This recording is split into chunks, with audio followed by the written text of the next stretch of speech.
Welcome to the Cognitive Crucible, produced by the Information Professionals Association.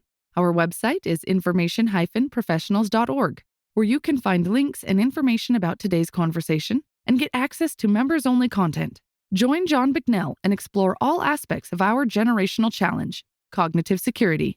The Cognitive Crucible is a forum that presents different perspectives and emerging thought leadership related to the information environment.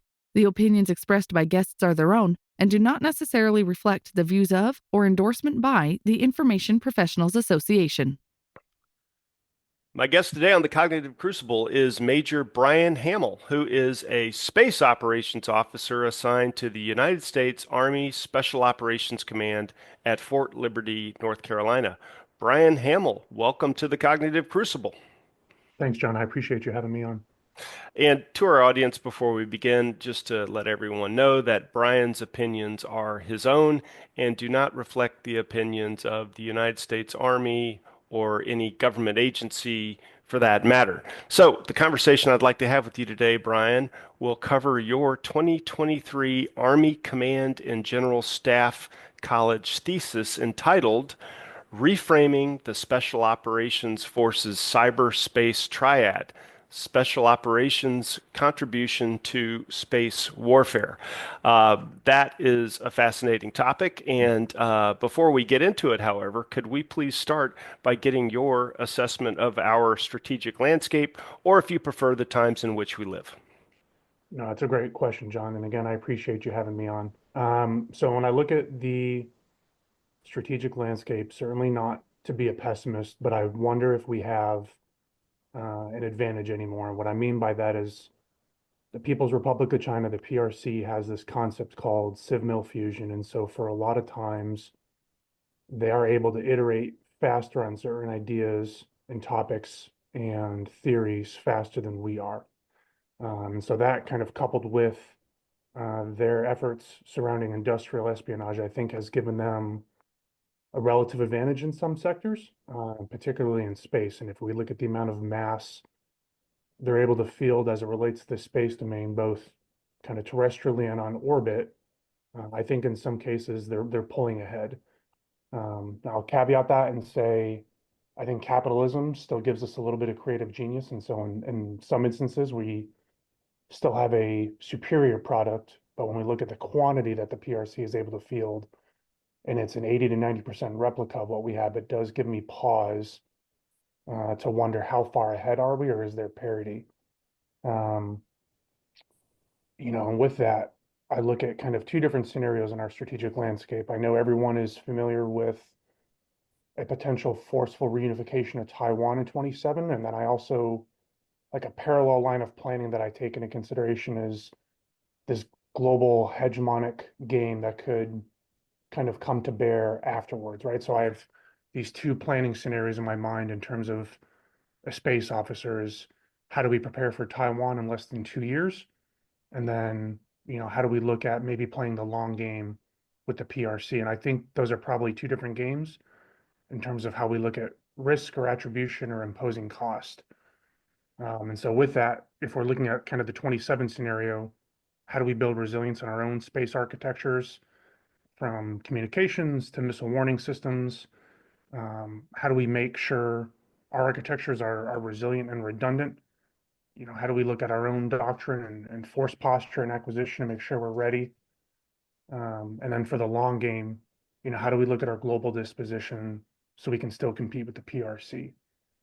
Well, you mentioned 2027 a couple of times. Why is 2027 a year that you're calling out specifically? So on open source, I think that's the date that Xi and the People's Republic of China have kind of called as like the end date for the forceful reunification of Taiwan. Is that right? That's my understanding. Yeah. If someone in the audience has heard something different, I'm happy to listen in and hear their opinions. And why I think that's particularly interesting is 2 years is not a lot of time. And General Beaupere used to be the commander of the Special Warfare Center in school, now the SOCOM chief of staff down in Florida. he used to come give talks with us, and he would say, "Hey, 2027 seems like 2 years away, but in that amount of time, I have to put an entire Green Beret through a training pipeline, and then once they get to their team, through a year-long pre-mission training to get qualified and everything." So he's like, really, when he's giving these talks in 2024, he's like, that timeline adds right up to 27. So he's like, the clock is ticking. And I always appreciated that he had this sense of urgency about him when he was talking with us and the sense of preparedness. And so I don't think 2027 is too far off as we look to be as best prepared as we can and best postured Yeah, yeah. in our Uh, land. I'm not sure whether you had concluded with what you were saying there, but I guess I just wanted to ask. So, uh, China plays prominently here, but does Russia or any other country play into your like daily life or continual thinking about the space problem set? No, absolutely. Russia was kind of the next problem set I was going to kind of Hmm. work down. I Hmm. don't Hmm. think, in my opinion, right, and again, I'm more than happy to hear divergent opinions. Since the war in Ukraine, I don't think their defense industrial base has been able to keep up with the amount of materiel they need to support the war effort in Ukraine. But Russia is particularly interesting, especially in space, because while there's this sort of proxy war in Ukraine between the US and Russia, at the same time, there's like cooperation on like these side projects between Russia and the United States in terms of astronauts and different space capabilities. So it's this very interesting dichotomy that I'm not sure most people are aware of. But I do think because Putin has seen this drastic cut in his defense industrial base, we do see his rhetoric, I think, escalating a little bit more than maybe what we're traditionally used to, because he knows he's up against the proverbial corner. And then Hmm. I think the final country I would really touch on is the DPRK, North Korea, just because from a missile warning perspective, um, it's super interesting in terms of the Kim family and the rhetoric they have and the capabilities within their arsenal they possess. And so, how you look at how you can be best postured for defense against that kind of a country, I think is super interesting. And I'm working with a couple different commercial companies to try to address that. Hmm. Wow, what a problem set. Um, you are an Army space officer, which has the designation of FA-40. So you're the first space officer on the Cognitive Crucible. A Cognitive Crucible first. Could you tell our audience a little bit more about this MOS and how did you find yourself where you are now? Yeah, so for the Army folks in the room, you have to submit what they call a VTIP packet, a voluntary transfer incentive program. So it's not right now, you can't just start off as a space officer. They want you to have a little bit of experience in a different branch. So I was an infantry officer and I was a civil affairs officer for several years before I made the final switch. But to your point, I find myself having to constantly explain that the Army has their own cadre of space professionals. And so, like, three things I find myself explaining is every service has their own contingent of space professionals that are kind of uniquely equipped to handle the problems within their own service because they've lived and breathed it and they understand the culture and kind of the complexities. So you have the Space Force, right, which is a separate branch under the Space Force, which is Hmm. Hmm. under the leadership of General Saltzman right now. But he sees kind of what we call the organized train equip aspect, and then he feeds his space forces into Space Com, the actual combatant command under General Whiting. So General Whiting is a geographic combatant commander. Anything above 100 kilometers over the Earth, ostensibly to infinity and beyond, is General Whiting's purview as a combatant commander. And so he integrates with all the functional combatant commanders and the geographic combatant commanders. So he's very busy. It's obviously between General Saltzman and General Whiting, there's a fairly symbiotic relationship. And the Space Force, does make up a fairly large portion of Space Com, and they're, as I understand it, taking over more of the orbital warfare portfolio.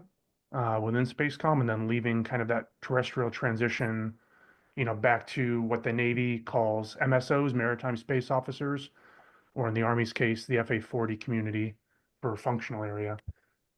Excuse me. My job in particular is to look at how we can synchronize and synthesize different intelligence products to support the schema maneuver, or support the targeting cycle in whatever manner that kind of manifests itself. And so my whole philosophy is that everyone in the DoD exists to support like that 19-year-old saw gunner, like those infantrymen at the lowest levels, at the platoon levels, that were ordered either to take the hill or clear the trench. Everyone is a shaping operation or a supporting effort to really enable them. And that means, being a former infantryman, that means a lot to me. But I also think that's part of the reason why you see the Army have their own space professionals, just because I think there's still a little bit of a cultural difference between the Space Force and then Army space officers. Again, just because of some of their training and because of, their day-to-day operations and how they see things. And then if we look at the Army space vision, right, that's one of the guiding documents that tells me what I should be doing. And it says, to integrate, friendly and joint capabilities, but also to interdict adversary space capabilities. And it's obviously left very broad and generic, but I think that's good because that gives me a lot of flexibility in terms of how I want to execute my mission. I'm still within hire's intent, but I have a lot of leeway in terms of how I want to prosecute that. So I think those are both uh, two very important aspects that I think we're doing here at USASOC. So.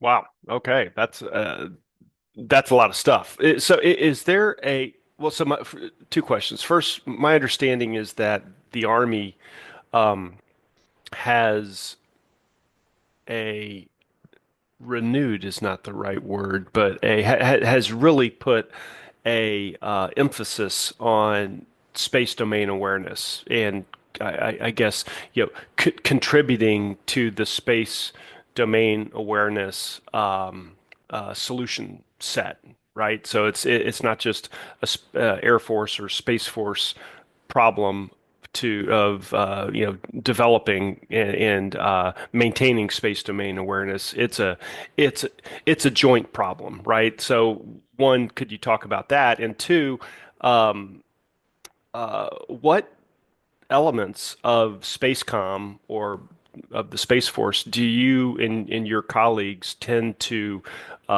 engage most with?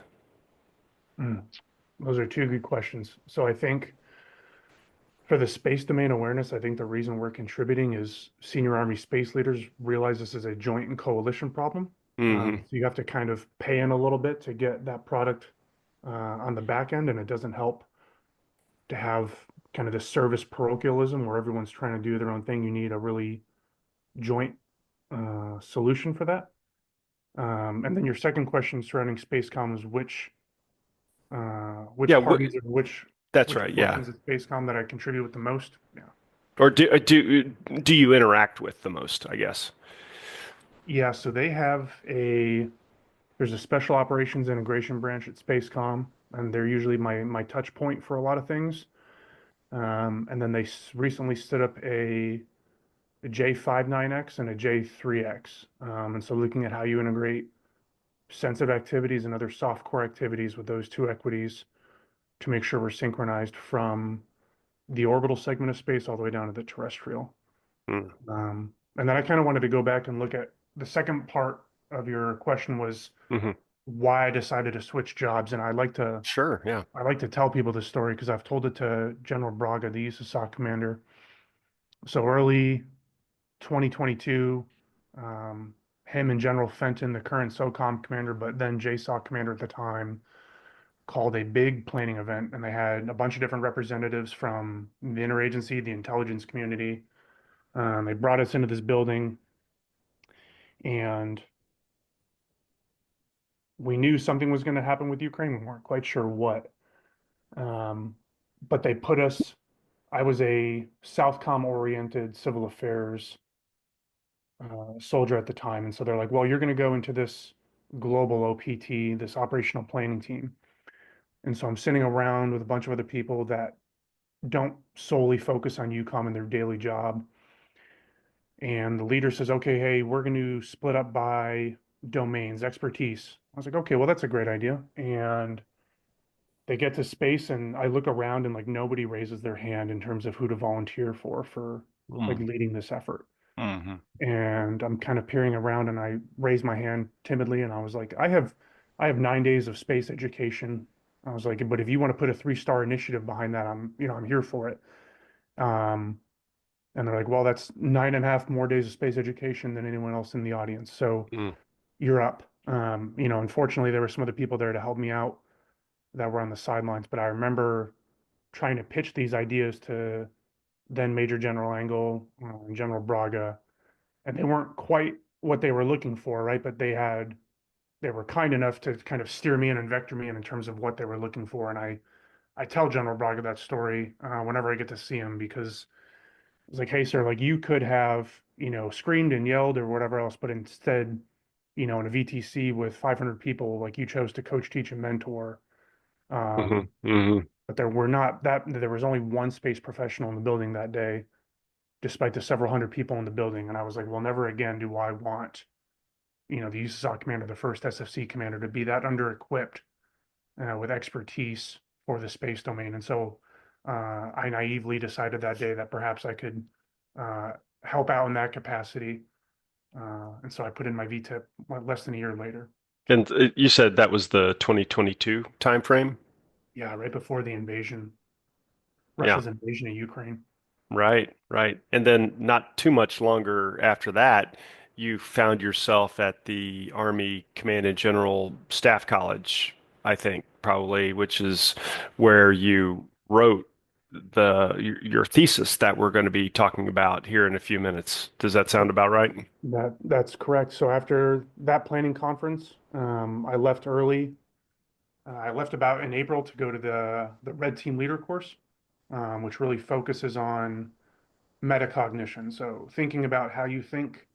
And one of the instructors was like, "Hey, you should go to this presentation. There's a group of uh, scholars or students at the time that are presenting their final theses." And the one I walked in on was about the quadrilateral, which is kind of this space pact sharing agreement in the Pacific.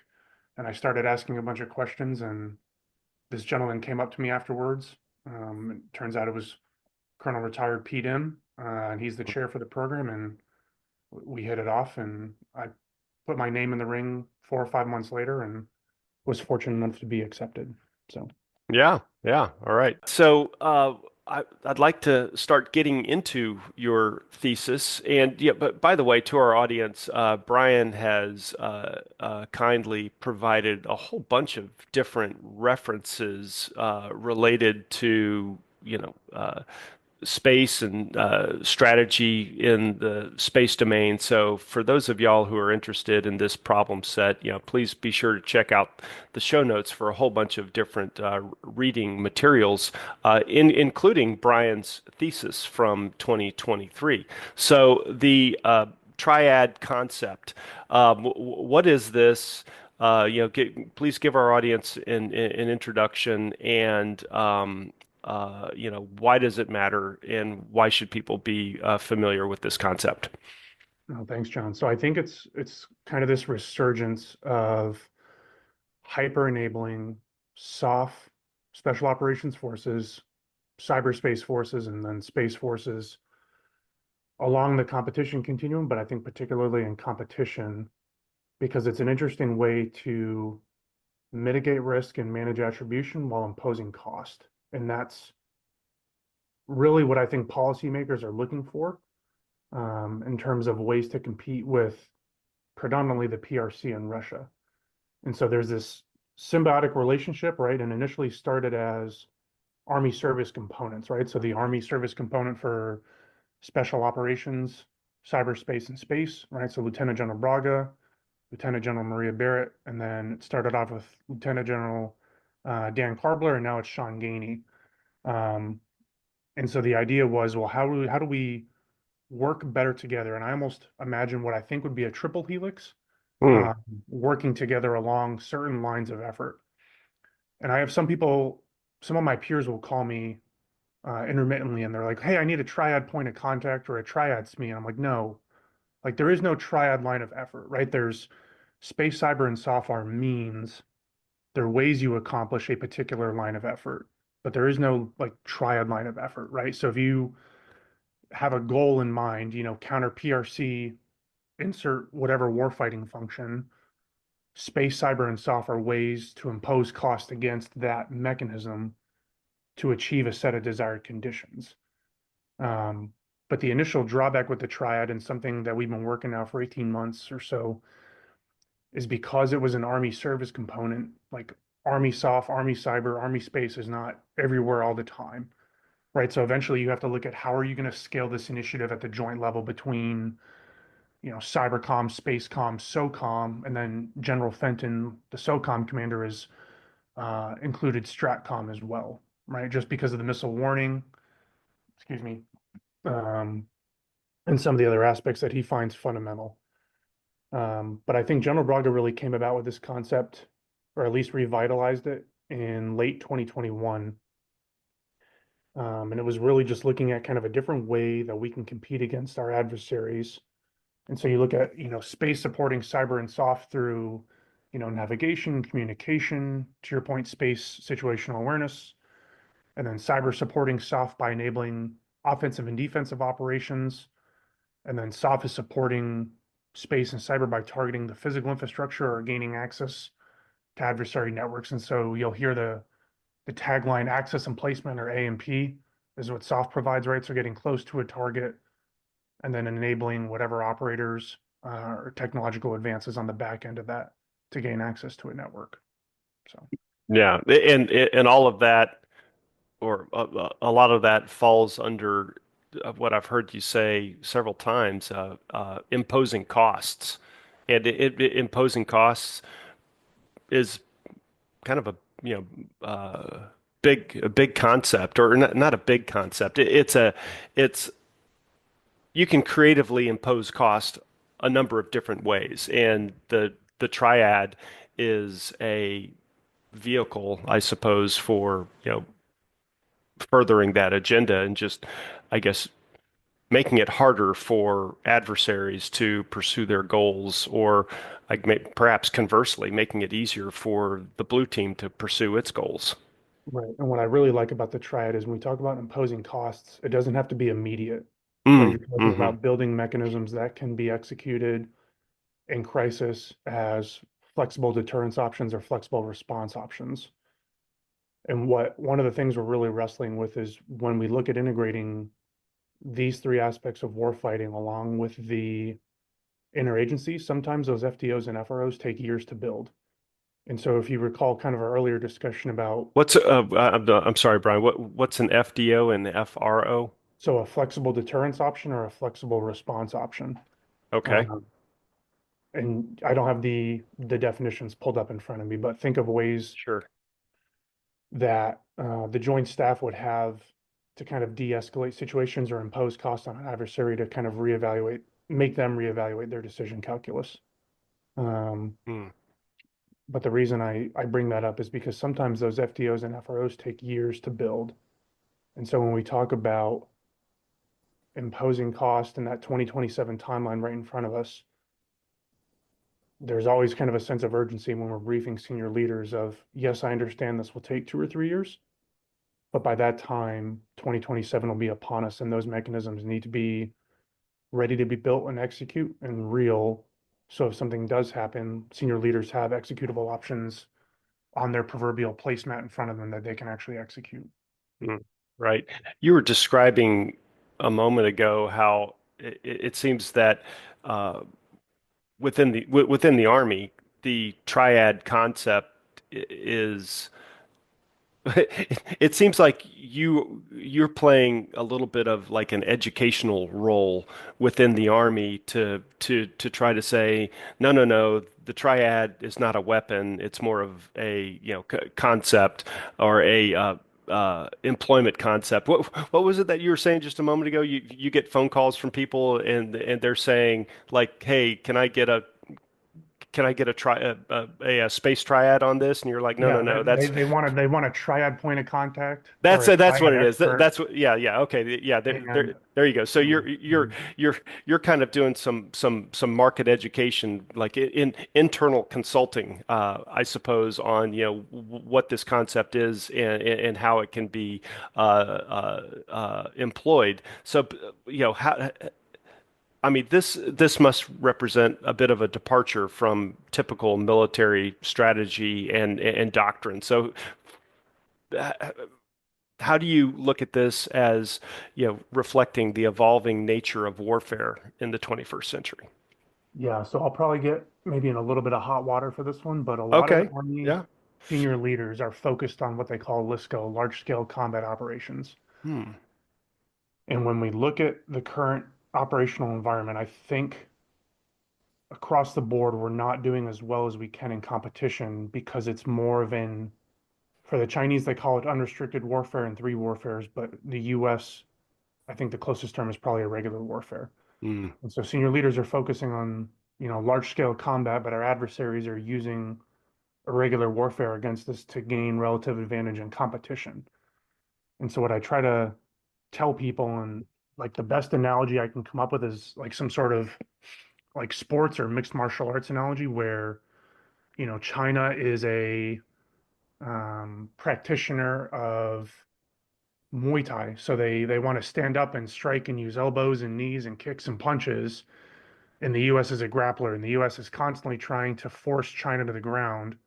But China's just going to stand up, continue to stand up and punch us in the face or kick because they can. That's where they're comfortable and that's where they're winning. And they see no reason to go to the ground. And so I'm trying to tell people there's this kind of dichotomy in warfighting strategies right now. And we need to probably be a little more adept at integrating irregular warfare in competition. And so that's where I see the triad kind of come in and play, especially where the preponderance of US conflicts are irregular warfare centric, right? Like outside of, the two world wars and the Gulf War, the majority of the conflicts in the past 50 years have been irregular warfare centric, whether that's Vietnam, whether that's in the European theater in the 90s, or whether that's the counterterrorism fight or the what we call the GWAT, Global War on Terrorism, for the past 2 decades.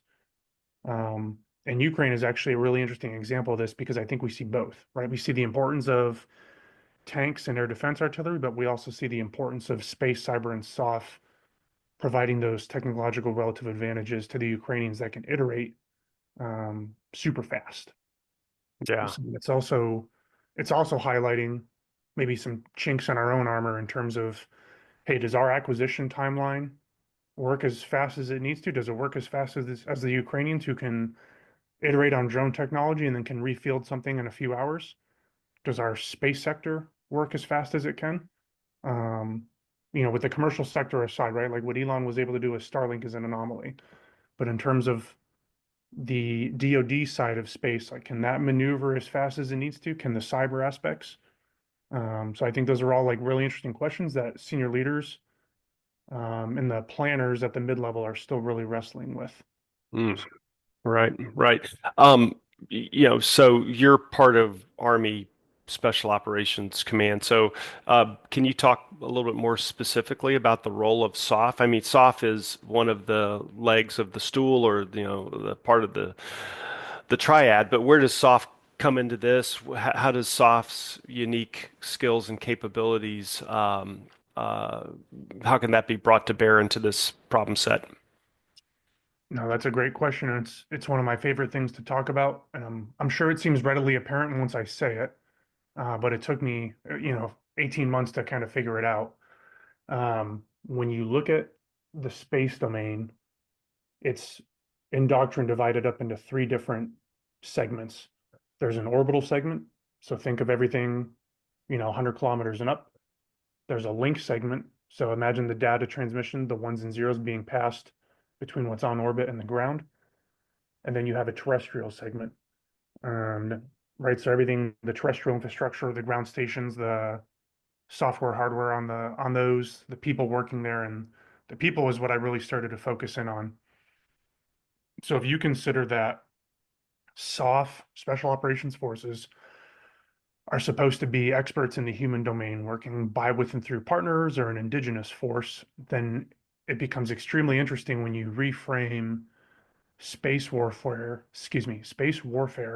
as just an extension of, the either the GWAT or great power competition. It's no different. You're still looking at targeting human beings, and whether that's establishing patterns of life or creating dilemmas on the adversary's end to make sure that those people that are controlling the on-orbit capabilities don't get to work, right? And so part of the paper was looking at those joint soft core activities because I wanted to open the aperture to see what this would look like if SOCOM, Cybercom, and Spacecom got involved. And I said, okay, what joint soft core activities can we look at as it relates to the human dimension where we're supposed to be experts? How can we apply those? And so whether that's um, military information support operations, right? So think long-term influence Mm-hmm. campaigns Mm-hmm. against the people that work at the terrestrial sites, whether that's special reconnaissance in terms of mapping those patterns of life of the people that live there and work there, and how do they get to work? How do they, colloquially, like how do they take their coffee? Where do they live? Where do they put their head down? Their patterns of life, all those really kind of interesting details you need if you want to leverage them Mm-hmm. for further action, right? So I think that's where it's, I think that's where that real nexus point is. Um, and I think that's why we see an emphasis on the triad in the space domain right now. Wow. Yeah. No, that's something. So uh, maybe just for folks in our audience, well, for me, no, I'm not gonna pretend like I know the answer and ask on behalf of the audience. But so you were describing the in your paper you called like the space enabling infrastructure or SEI with the space segment itself, the link segment and the ground and the link segment is the communications between I guess a ground station and the asset on orbit. But at the ground segment, so I was with my family in Hawaii a couple of years ago. It was on the Big Island, Kona, and we drove down to here's like an interesting just little factoid. But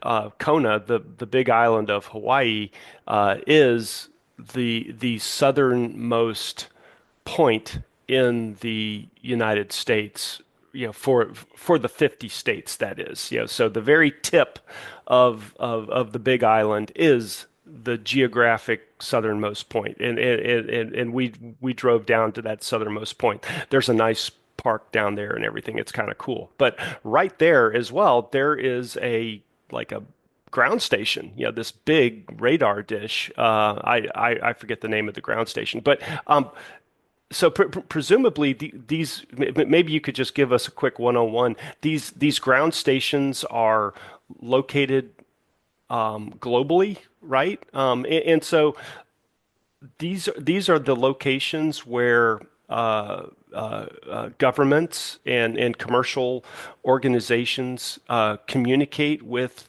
satellites on orbit and give them commands for, I guess, conducting maneuvers and other activities. Do you think you could just take a moment and talk a little bit about that?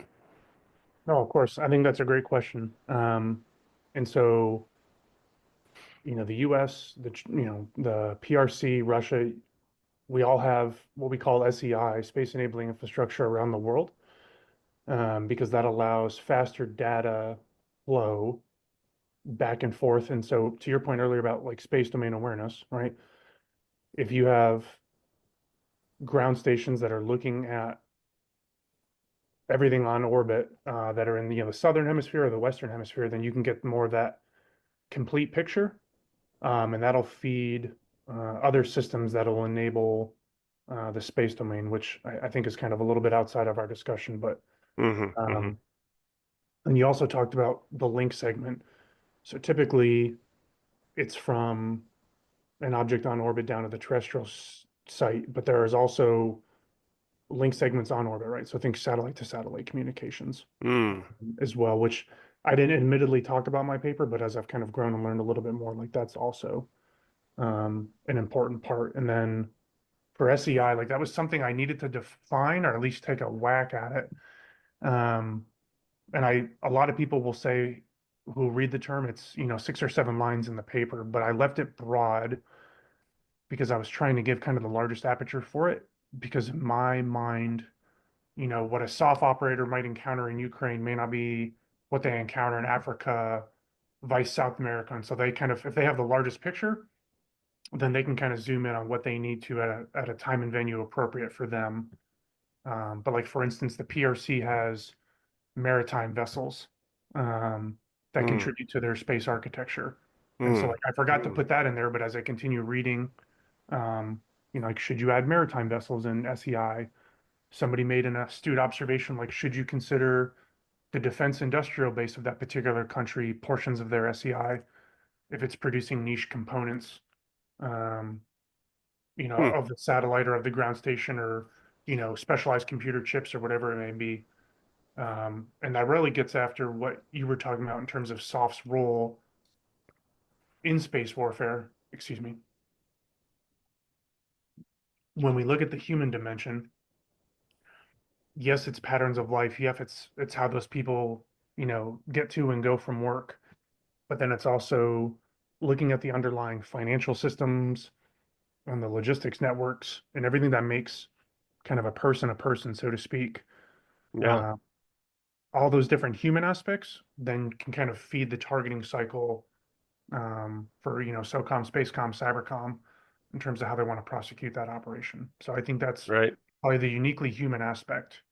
Um, and then Well, there's like, I sorry, go think ahead. that maybe is an entree into something else that you've studied and written about with clandestine space logistics. Could you talk a little bit more about that?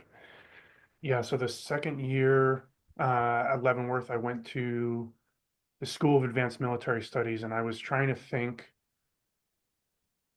for in terms of the triad, you often see it as space, cyber, and soft on the vertices of a triangle with two arrows in between to show this back and forth relationship that the different equities have between each other. And so oftentimes people understand that soft receives, GPS from space or satellite communications, but I wanted to look at, what does it look like the other way?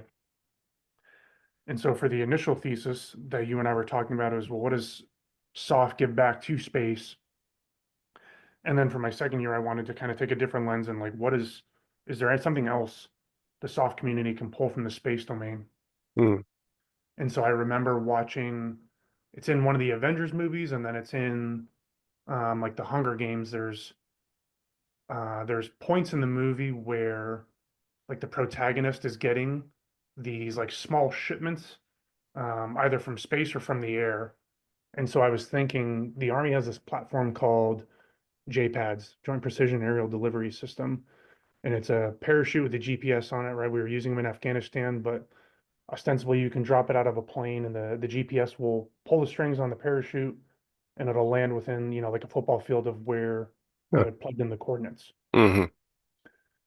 And so I was looking at that concept and then I remembered uh, in the 50s and 60s, we were dropping film canisters out of satellites after it had gone over the Soviet Union. Hmm.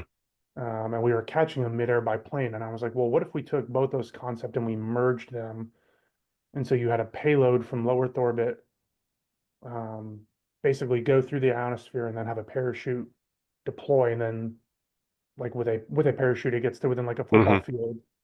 And well, of where you are, but then I was particularly concerned with the Pacific because I think, whether you're a military planner or not, people forget the enormity of the Pacific in Mm, terms of the thousands of miles it is. When you're looking at logistics, that problem becomes increasingly difficult, especially when you add, A2AD bubbles and a finite amount of cargo ships and helicopters and planes that can help kind of facilitate this delivery.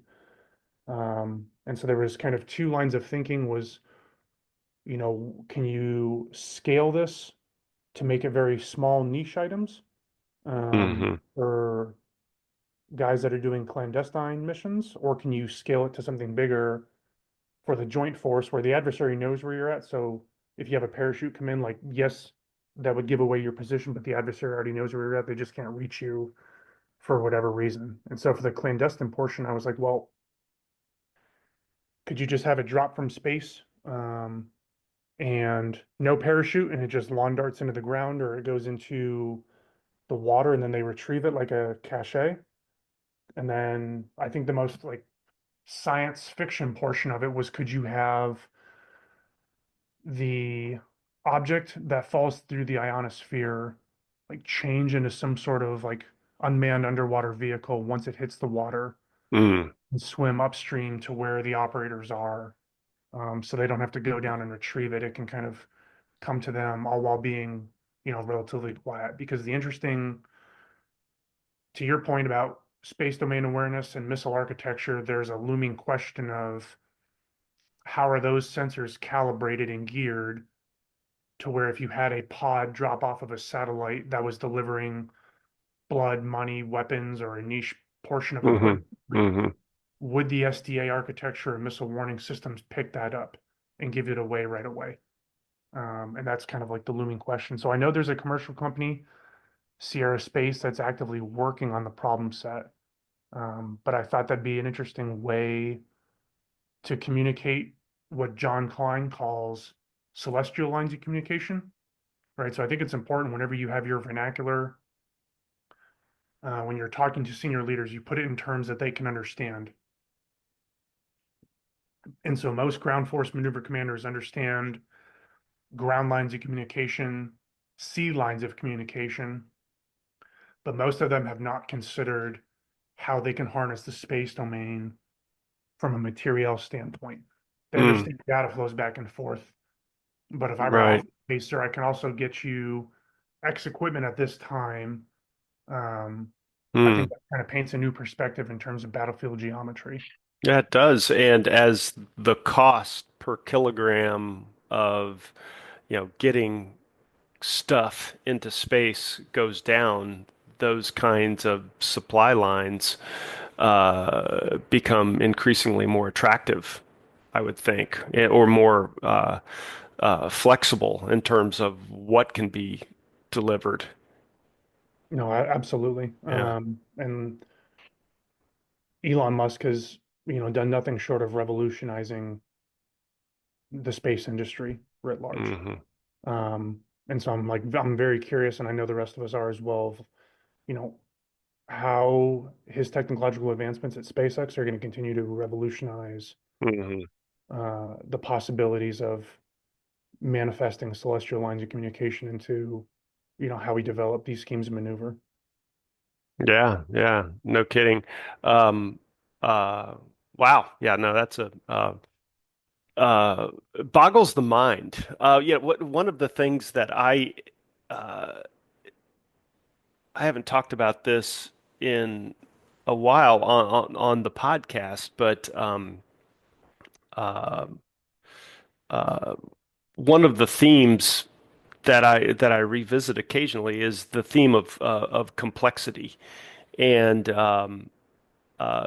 complexity, the space domain and the possibilities that you were just introducing, like, just compounds the complexity and the surface area of the problem space. But one of the um, uh, I guess indisputed um, tenets of complexity science is this uh, uh, concept that's called the law of requisite variety. And so the the concept of variety is of utmost importance when it comes to thinking about complexity and it applies to our national security as well. And so one of the agenda items that I think that we should be undertaking is looking at all of these problems from the perspective of complexity and from the perspective of variety in particular. And increasing the variety of our engagement tactics and techniques complicates things for the adversary. And so, doing what you were just describing is, like really building out and leaning into the space domain as a, not just a conceptual logistics delivery avenue, but like doing it right, and that complicates things for our adversaries, and we should be assuming that they are doing the same thing for us.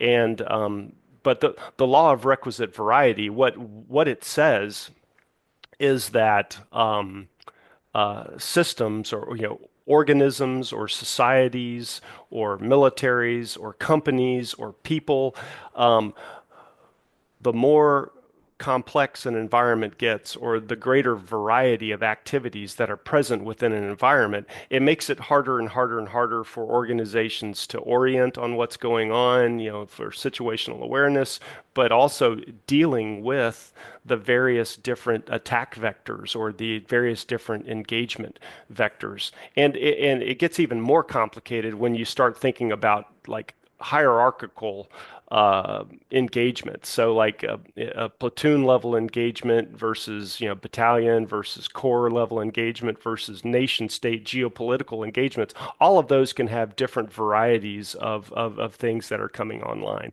And with artificial intelligence and all that, everything just kind of proliferates. But we need to be able to adapt to the new varieties of stuff that are coming at us, but simultaneously, we need to develop new engagement varieties that we are foisting upon our adversaries and making them deal with it. And so it's kind of a complex systems way of thinking about putting our adversaries onto a horns of a dilemma. The dilemma being an increased variety of engagement modalities that they have to figure out how to grapple with. Anyway, that was a little bit of a extemporaneous. No, no, that's Uh, perfect. yeah, yeah. Because I try to, everything you said is absolutely correct. And so space warfare is fairly difficult. And the way I try to break it down to folks is it's predominantly a game of ones and zeros, right? What I mean Mm-hmm, by that is how do I make sure my commander has the information he needs to make a decision? How can I prevent the adversary from getting their appropriate ones and zeros? mm-hmm, mm-hmm, Or if they are getting the ones and zeros, can I manipulate the ones and zeros so it's not the correct information they need? And so when you look at these terrestrial sites that are absorbing ones and zeros from space, what's the cyber infrastructure from those terrestrial sites back to either mainland China or mainland Russia? How do those ones and zeros get there? How are they filtered through things like the Great Firewall? Where are the ones and mm-hmm, zeros stored? How do the ones and zeros domestically talk to each other? And then how do they feed the decision makers cycle? So to your point, how can I induce either more data or less data or the wrong data to try to give the US that little bit of relative advantage? mm-hmm. So I think you're Yep, spot on. yep. 100%. Okay, well, Brian, this has been fascinating, and back up to the top with your initial assertions that this is a this is a problem space that we need to be leaning into very hard, and uh, our adversaries, are definitely doing that, and so we need to match that and beyond. Um, could we please get from you, some your thoughts on book or other reading materials that some people might want to check out if they'd like a deeper dive into these various different problem sets? Yeah, so I would say if your audience is having trouble sleeping, feel free to go to the bibliography section of the thesis or the article. But I think a few of the most impactful books you and I have collaborated on for the show notes, but anything by Dr. John J. Klein, whether it's his book on space warfare, understanding space strategy, and then Dr. Bleeden Bowen, who's from England, but one of his books called War in Space, I found particularly insightful. And then if you look at just in terms of who's pushing the most amount of articles, Pete Gerritsen, Namrata Goswami are prolific authors. And while they've co-authored a book called Scramble for the Skies, I think their articles on the PRC and Namrata in particular is a subject matter expert on Indian space policy. And so initially you had asked about, the Hmm. strategic landscape. And while we typically focus on, the 4+1 construct, I think it's equally as important to look at rising space powers and India being one of them Hmm. and how Hmm. they're shaping the strategic landscape, I think is um, fascinating. And then I guess an older book is called Beyond the Paths of Heaven. And so it's a conglomeration of essays from the Air Force's Command and General Staff College on space power. And so we see these ideas of early 90s space power and what that looks like and how that is kind of manifested or not, in the early 2020s, because they were struggling with some of the same issues. So I think it was pretty fascinating from a historical perspective to look at those lessons learned and what those warfighters were struggling with, and then how we can kind of rectify those lessons learned today. Right. What was the book again, or the resource that you mentioned that was strong on India and what they're doing? So that's just Dr. Namrata Goswami. So her book is called Scramble for the Skies with Pete Gerritsen, but she does a bunch of articles. You can find them on LinkedIn or open source. Um, and she really focuses on Indian space policy and Chinese space policy, and the intersection of how those two countries interact, which, like I said, just because India is a rising space power, I find fascinating. I know several others do. Because I think what you and the listeners will find is there's only probably maybe 2 dozen, um, core space authors that are contributing to this text, right? So there's no Clausewitz for the space domain. There's no Mahan and Corbett. And so some of these people, to include one of my own mentors, Jerry Drew, who wrote The Battle Beyond, like they're trying to tackle these hard issues that there really is no precedent for, that people are just taking their best guess at and trying to contribute and make sure the warfighters are successful. Mm. Wow. Yeah, no, that's cool.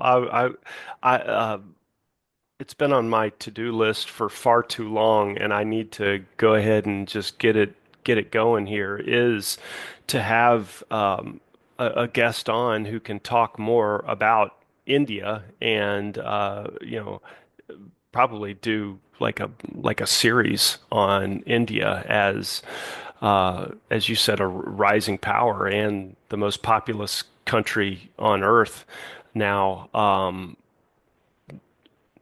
We need to have some bring India into the forum and learn more about what it is that they're doing, how they see the world, and et cetera. So thanks for the reminder there.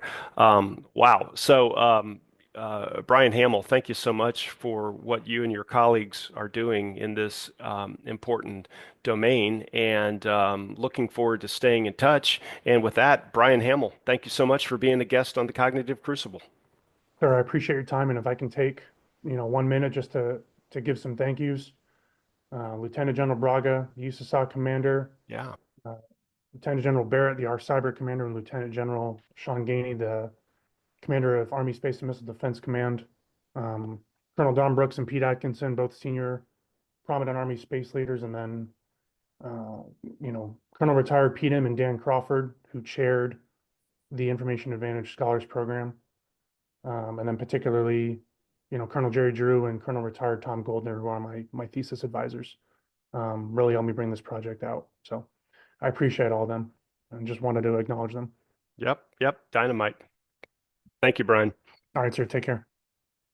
The Cognitive Crucible is the only podcast dedicated to increasing interdisciplinary collaboration between information operations practitioners, scholars, and policymakers.